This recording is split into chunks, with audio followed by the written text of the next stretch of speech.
From WGVU Public Media, this is Powerful Women Let's Talk. Conversations with women making an impact in West Michigan. Stay connected to Powerful Women. Please like and subscribe. Hi there, I'm Jennifer Moss, and welcome to a special edition of Powerful Women Let's Talk.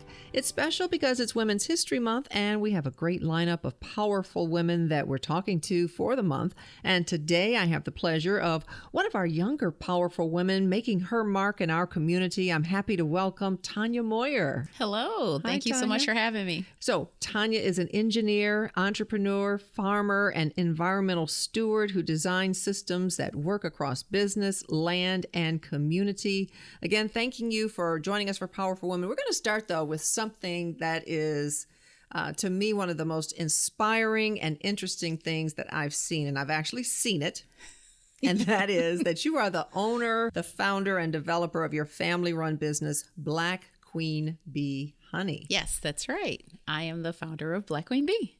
So let's talk about this. And for full disclosure, this is not our first time meeting. I spoke with you for one of our shows, the PBS Mutually Inclusive Television broadcast, and we filmed your operation there on your kind of your home farm, Yes. right? Yes. Tell me about your business and how you got that started, because I still find it amazing. We'll talk about me and the bees in a minute, but I still find the idea that you have a home farm, but you're harvesting honey, and you've got quite the business going on. Yes. Yeah. So we decided to buy a home that had several acres on it so that our kids can go out there and have some fun and roam free. And someone suggested bees to us. And at the time we were consuming a lot of honey, and I figure, why not? And I went online, took a free online course for caring for bees. And the next thing I know, I'm ordering 2 beehives and bees. And over the years, we've doubled our hives every single year. So now we're up to 18 thriving colonies in our backyard. That is absolutely amazing. And again, family-run honey business, rooted in sustainability, education, and pollinator advocacy. And you are the only Black beekeeper in the region. That's right.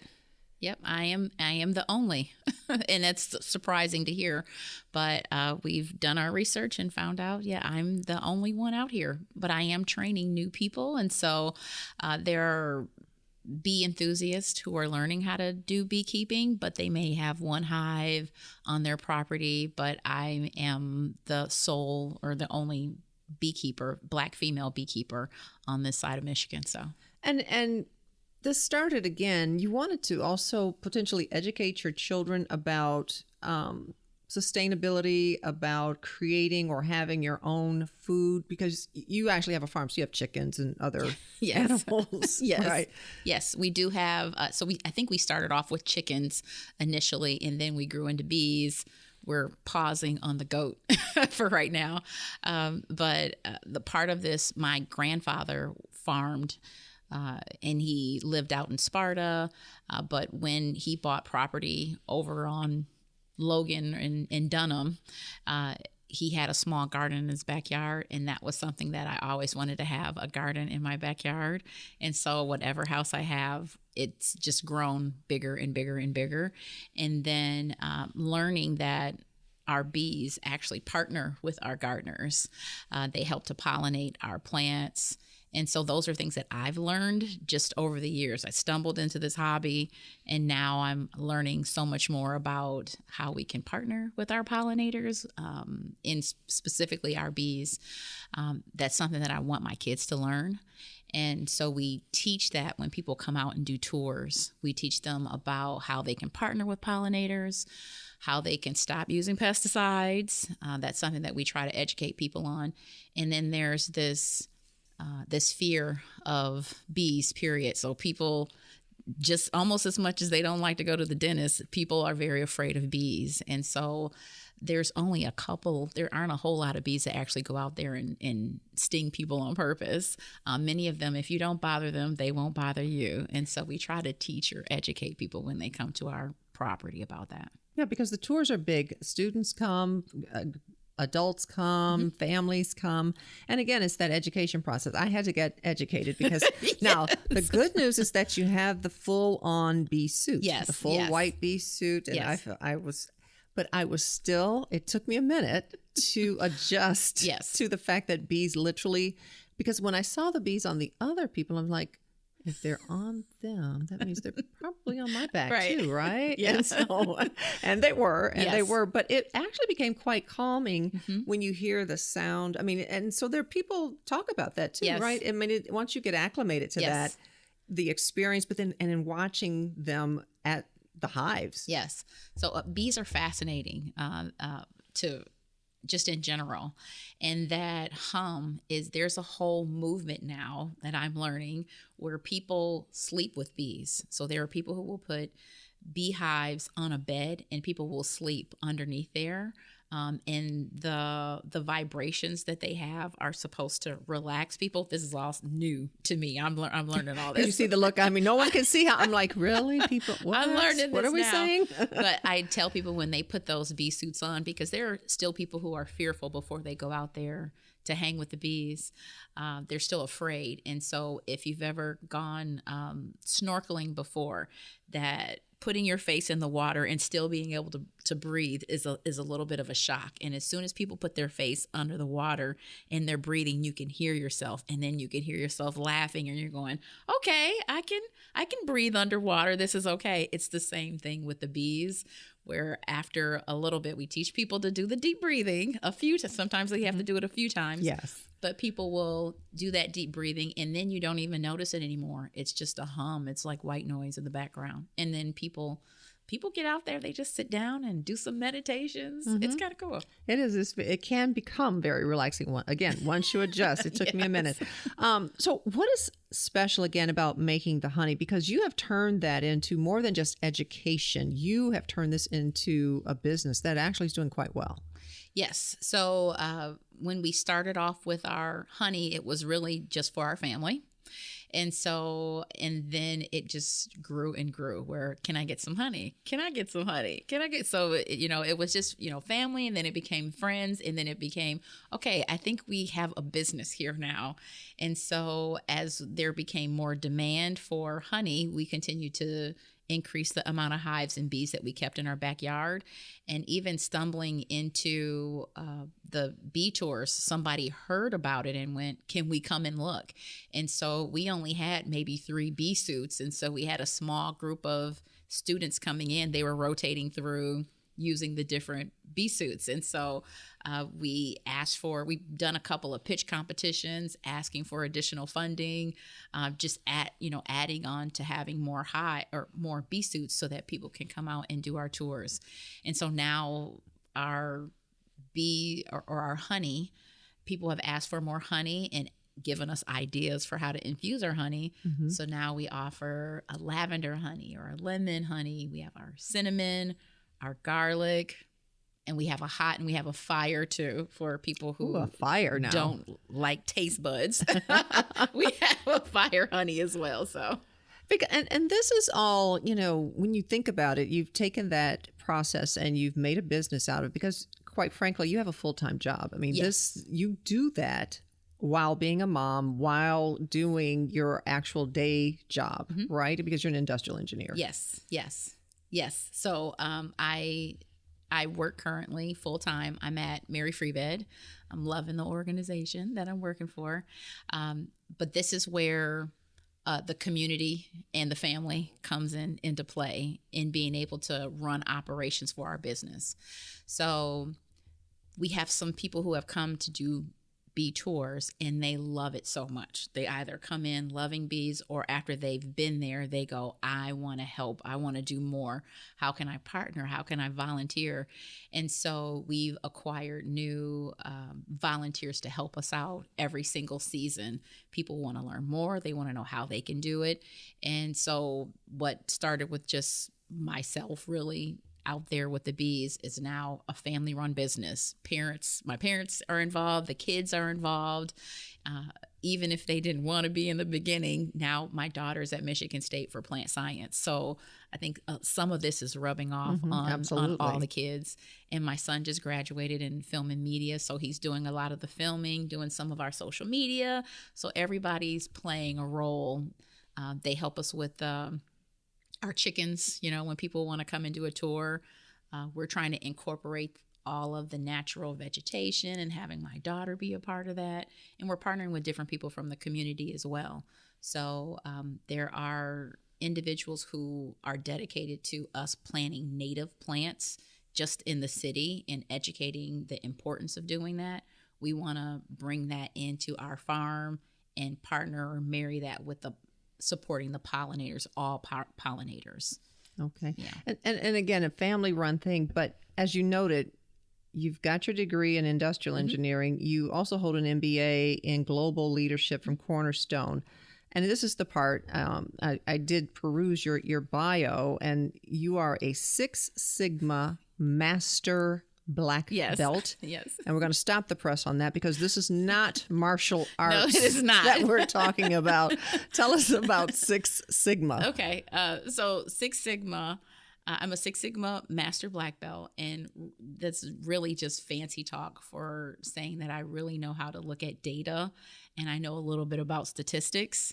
And so that's something that I teach. And it's just about how do we make our process perfect.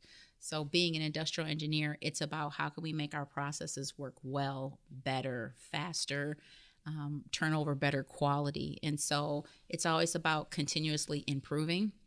And that's the line of work that I'm in right now. And so I try to bring that into the Black Queen Bee business. I don't know that I can actually turn it off. So wherever I'm going, I'm always trying to see how we can improve this. Absolutely. And you're also a published children's book author of Jesus Power. Yes. You're a rental property investor and a hands-on farmer, as we talked about, and committed to land stewardship. You're serving on boards, doing a whole lot. Yes. One of the statements you had is that your work blends process improvement with purpose, challenging broken systems and empowering people closest to the work to lead change. What does that mean to you? That's a good question. I think it means a lot of different things. So part of it is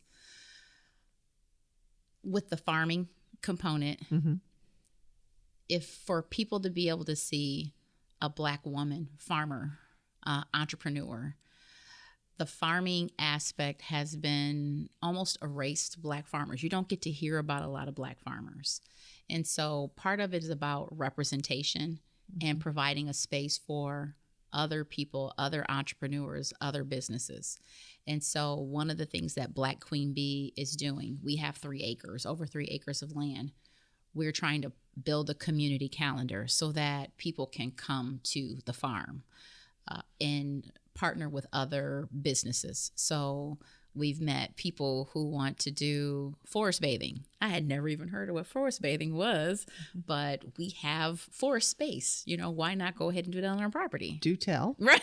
So what is that? It's really about being in nature.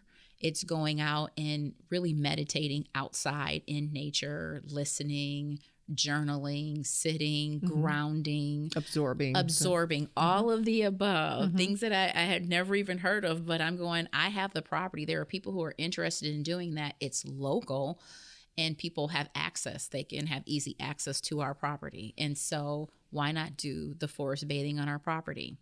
I met a young lady who has her own landscaping company, but, lives in Grand Rapids, doesn't have a lot of land, but wants to teach clinics. You can do that right on my property. Go ahead and do that. I have one of my volunteers is an LPN, and she is so passionate, number one, about bees, but also passionate about alternative ways of healing yourself, and she just has a gift for people and wanting to teach people. You can do that right there on our property. And so part of that is in empowering other people and giving people the space and the opportunity to be able to grow and to educate our community. So that's really a way of, that's really kind of what I mean by that. And fostering new business as well. Yes. Absolutely. Kind of partnering, as you said, partnerships Yes. along the way. So, and above all, you say you're a mother of 3 beautiful children, as you mentioned, that first generation college graduate. And you said you believe that Women's History Month is not only about honoring the women who came before, but about building those systems, as you kind of are mentioning, businesses and communities that make it easier for the next generation to lead boldly. What does that look like to you when you say to open those doors? You talked about it a little bit, but when you look at Women's History Month and stating honoring those that came before, but also building those new systems. I think we're starting to see, at least I am starting to see, the mom and pop and the family-owned businesses kind of dwindle, and I'd love to see them come back. What we're seeing is a lot of corporations buying out, and then it's the big guys now who are owning and running everything.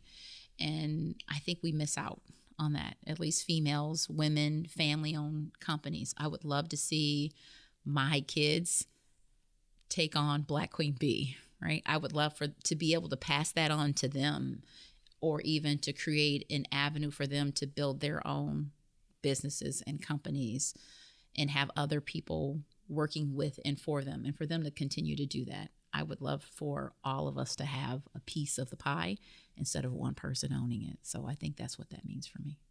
Are you excited about the future and what is coming? Because you've got a lot of different areas and elements. No, really going on between bringing people in to do different businesses on your property, continuing on with Black Queen Bee Honey, and then just doing your other work. Excited about the future? I am very excited about the future. I think in the last few years, typically I'm a planner. So it's about what's the 3-year, what's the 5-year, what's the 10-year plan. And I think I'm just taking it year by year. I'm loving how every year is changing and growing. The same thing for bees. I learn something new about bees every single year. And I'm like, I got to add this to my tours. I got to add this to the education. So nothing really is staying the same.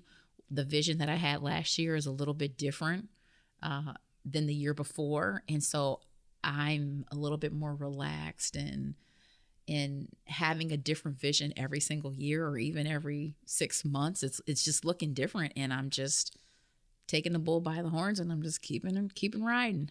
So, awesome. Awesome. And keep doing that. Tonja Moyer, thank you. Thank you so much for taking time to share your story with us for this special edition of Powerful Women. And of course, a big thank you to our listeners for tuning in. I'm Jennifer Moss, and this is Powerful Women. Let's talk. Powerful Women Let's Talk is a production of WGVU Public Media. Episodes available at WGVUnews.org and on Apple and Spotify. Please like and subscribe.